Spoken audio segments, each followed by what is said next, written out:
ଶିକ୍ଷାବିତ ପ୍ରାଧ୍ୟାପକ କବି ପ୍ରାବନ୍ଧିକ ଡକ୍ଟର ବଳରାମ ମିଶ୍ର। ଆଜିର ଏହି ପୁସ୍ତକ ପାଠକାର୍ପଣର ଉତ୍ସବରେ ଯେଉଁମାନେ ଆମ ଗହଣରେ ଅତିଥି ଭାବରେ ଯୋଗ ଦେଇଛନ୍ତି ସେମାନଙ୍କୁ ମୁଁ ମଞ୍ଚ ଉପରକୁ ପ୍ରଥମେ ଆମନ୍ତ୍ରଣ କରିବି।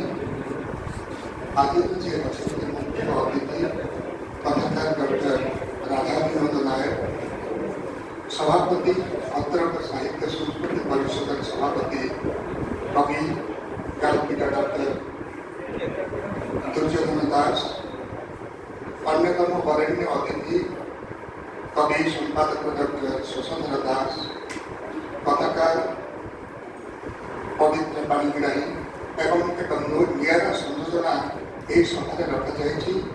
ଆମେ ଜଣେ ସୁପାଠକଙ୍କୁ ଆଜି ଅତିଥି ଭାବରେ